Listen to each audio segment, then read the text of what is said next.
Alright everybody, you're a Clutch from Suck Motorcycle Blog. We're in Torrington, Wyoming in July. Thermometer on my bike says 95, but thermometer over there says 90.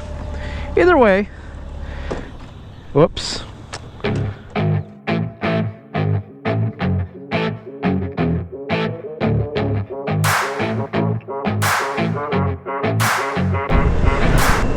Today it's a warm day. It is. It's just a hot day. So, but you can see by what I'm wearing, and for those of you that follow the channel, you know what I usually wear. I've got, so my base layer, I got a t-shirt, I got a pair of shorts, boots with boot socks, and then I'm wearing on top, I've got a pair of Olympia Air Glide pants. And then I got a Revit, I can't remember what they call it, but like kind of a vented jacket, as you can see. And then also, as I'm doing 99% of the time, I do have my vest on, which that actually slows down the airflow just a little bit. But, so I come to you today with, you know, because people ask, because I'll ride generally in this gear. Yesterday, it was 102 degrees when I pulled into Greeley, Colorado, yet I was still in my full gear. And people say, man, that's crazy. How can you survive that? How can you deal with that? You got to be sweating to death in that. Well, the first thing I will say before anything is when it's hot out, there's a certain bit of, you just got to accept the fact that it is hot out and it's going to be probably a little bit uncomfortable. I mean, you could have the best, coolest gear in the world and, you know, you're still going to deal with some discomfort when it's warm out. I mean, that's just, to me, that's just the way it is. However, there are things you can do to minimize the effect on you. And one of the big things, and this comes from, this is one thing they'd always tell us in the military too, one of the biggest things that will help you when it's hot out is being in good shape. I mean, because you think about it, if you're 400 pounds and morbidly obese, the heat is not going to be good to you. I mean, just you think about it, all that extra weight you got to pull on, your body's got to work that much harder. So even if you're a little bit out of shape, you know, try to get in good shape. You know, and that just comes from, you know, try your best to eat a good diet, eat things in moderation. You know, I have the one advantage is being still in the National Guard. I have to maintain a certain state of physical fitness to be in the Guard. Therefore, I work out at the gym regularly. I try to make a good effort of staying in good shape, and that will help you considerably when you're riding in the heat. Another thing that will help you is right here in this water bottle. And notice how I said water bottle, because it's water.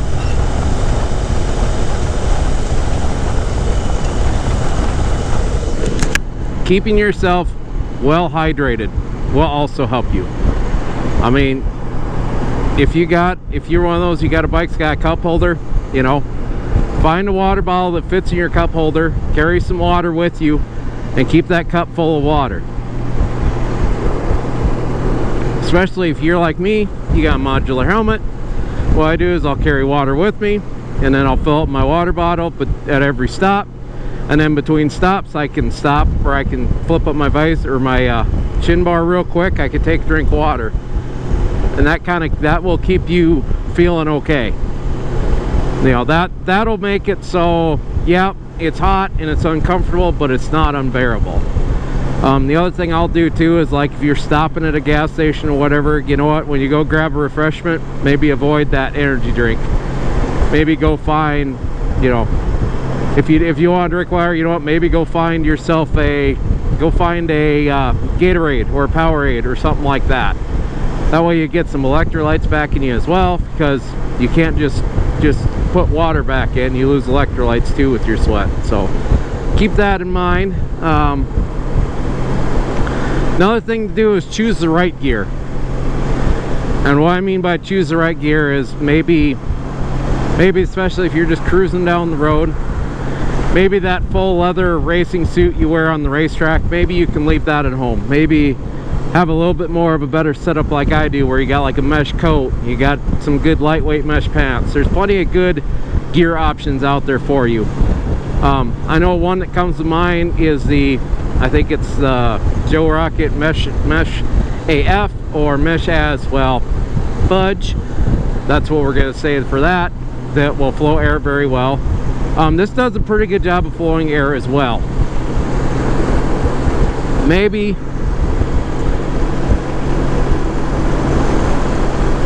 I mean, if you don't ride with a vest, great. You can open, you know, get the full venting going. If you ride with a vest, yeah, you're gonna probably eliminate some of your heating.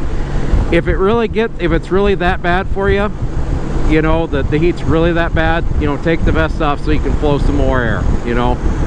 Because a lot of this setup I got here is airflow. Also, if you got a bike that's got your vents, use your vents, open them up. Another thing that will keep you staying cool is maybe avoid riding through cities if you can. Maybe try to stay out in the country. Even better, if you live up by a mountainous area or an area where it's a lot cooler, you know, not too far away, you know what, on them hot summer days, get your tail up to the cooler areas and ride around up there so you can enjoy the riding a little bit better. And also, if you live in an area where it's just too hot, you know what, know your limits. Know when it is too hot. And really your only way you're going to find that out is by actually being out there in the elements and dealing with it. Other things too that might help you is, like if you're touring on hot summer days, maybe try to find places where they've got air conditioning you can sleep. Maybe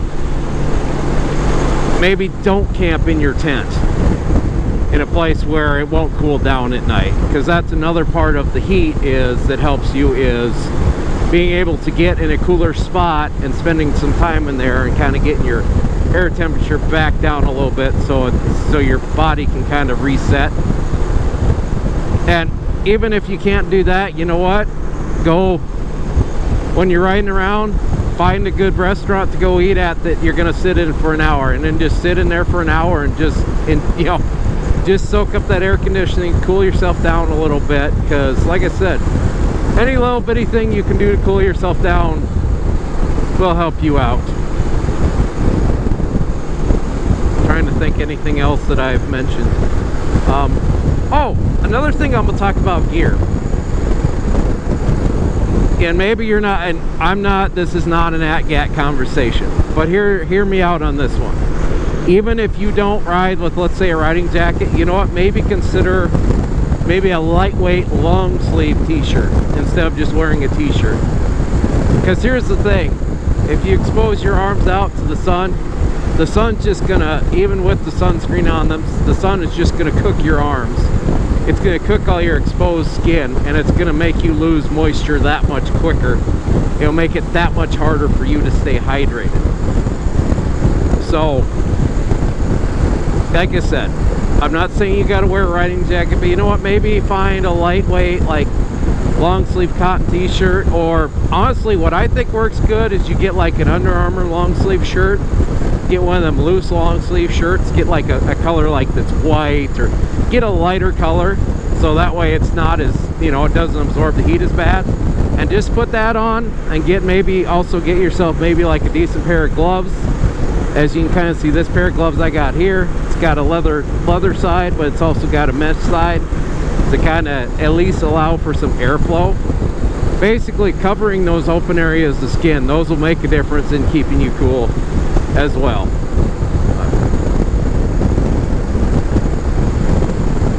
Otherwise, that's kind of what I do to beat the heat. The other thing I will say about the heat, there are different kinds of heat. There is desert, 110 degrees, dry as a bone heat. There's also the southeastern part of the United States, 83 degrees or 88 degrees, and the humidity is, or the dew point is like 80. Basically just, you know, just feels like you're in a sauna, right? I'll tell you this much, as far as heat goes, I will take 110 degree, no humidity all day, because at least you get in that kind of heat. Yeah, it's hot, but you get some air moving around you, something like this, you can actually still keep yourself comfortable. You know, you get in that high humidity, you just can't. I mean, the sweat just will never evaporate off of you, so all you're doing is just sweating, and it's not doing you any good. You're just kind of just roasting.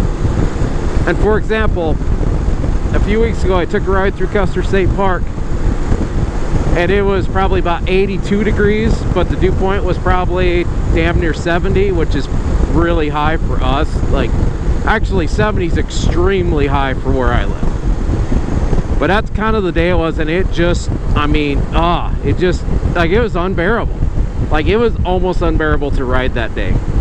Yesterday, 102 degrees. I bet you the dew point couldn't have been over 45 or 50. And yeah, it was hot, but it definitely wasn't unbearable. So, you know, maybe keep that in mind too, of, you know, where you're going.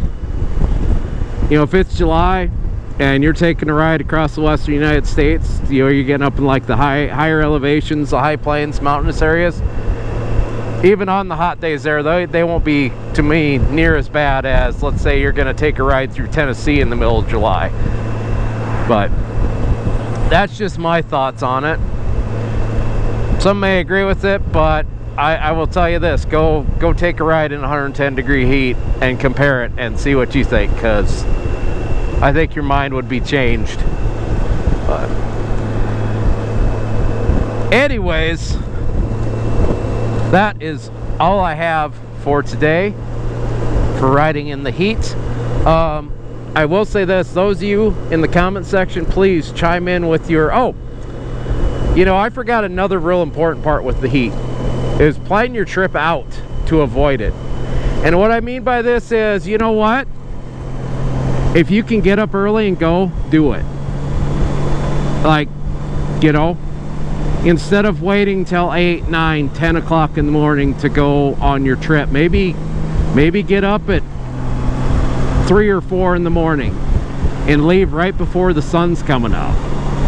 Get in before the really bad heat starts. Like, get your trip planned out so that way you'll arrive where you need to be before the heat gets really bad. Or, you know, you'll get there during the hot part of the day, but you know, it's a little bit different when you get there at 2 o'clock in the afternoon when it's hot out, as opposed to it's 8 o'clock at night when it's hot out, and you've just done an extra 6 hours in the heat. So that's one thing I'll do quite a bit, is if it's going to be stupid hot out, I'll generally try to leave like really, really early, like right as the sun comes up. That way you get some time where it's cool out, so you don't have to battle it as hard. And yes, some of you that don't like to get up in the morning, and there's plenty of you out there, they're like, how could you get up that early? You know what? It's simple. You go to bed early, you shut the TV off, you shut your phone off, you basically discipline yourself. You know, you stop, you have your last cup of coffee at like 8 in the morning, 10 in the morning. You don't drink any caffeine throughout the day, and, you know, go to bed early, shut everything off, get rid of all the distractions, and you'll be surprised at how quickly you can fall asleep. I mean, really, waking up early, it takes discipline. That's all it is. It just takes some discipline. But, okay, now I think I'm done with all your hot weather riding tips. Like I said, those of you in the comment section, please feel free to chime in. If you like this video, hit that like button. If you want to subscribe to the Sodak Motorcycle Blog, please go ahead and hit that place where it says subscribe. If you want to be notified of future videos, hit that bell notification icon. Otherwise, I'll make it easy for you. My new videos come out generally 99% of the time. They'll come out Thursdays at 7 p.m. Mountain Time. So Thursday, 7 p.m. Mountain Time, that is when the new videos come out. So if you keep remembering that, guess what? You'll be good to go. But anyways, I'm Clutch from the Sodak Motorcycle Blog. You have a good day.